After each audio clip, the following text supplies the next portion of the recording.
So the marquee stance, the stance that we primarily use here is a 40-yard dash stance. This is a traditional NFL combine stance that you would use to run a 40. This is not a track block start. Again, this is a 40-yard dash stance. So what Cruz is going to do is first put both of his feet up to the line, and he's going to identify his power leg, the leg in which he likes to push off of from the front. So go ahead and, which one do you like there, right leg or left leg? Right leg, great. So he's going to take his right leg and he's going to then put it to the back of his left heel. Good. Now this is a very important step that most people overlook. A lot of people say run a 39-yard race and crowd the line. That is not how you want to do it, because you will create wrong angles or bad angles in your shins that will not allow you to project out horizontally. Instead, you will stand right up and your race will be over as quickly as you started. Next thing we're going to do is take that left foot, take a full step back, and then take a knee. So when Cruz goes to take a knee here, the general rule is midfoot to toe. So we don't want him to be so, oh, keep that foot where it's at, right? Good. His knee should be, move this back. Even more, we want this to be, again, midfoot to toe, and that depends on the athlete.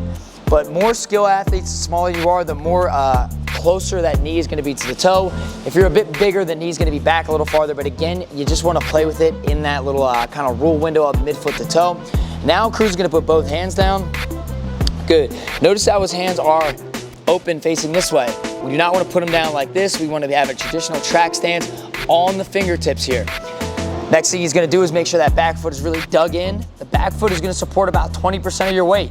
You want to feel your back foot in your stance, because again, when you push out, it doesn't want to just be all on that front leg. We want to push off the back as well to really snap our hips in a horizontal projection. Cruz is then going to raise. I'm going to ask you to hold this stance when you raise.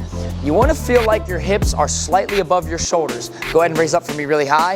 We don't want to raise up really high and then go ahead and drop your butt lower. And we don't want to be really low either and have a flat back. It should be slightly up above the shoulders is where we teach it.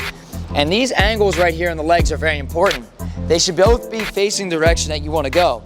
So we have a low shin angle right here. That's going to be a 45-degree angle on the way out. Right here, we're pointing directly forward, so we know that both of our force vectors are going to be taking us this way. If we raise, you can go ahead and relax. If we raise up too high, we're going to stand. If we're in the back right here and our back is up too high, again, we're going to stand. We want both those arrows facing out. You can get back into position here, Cruz.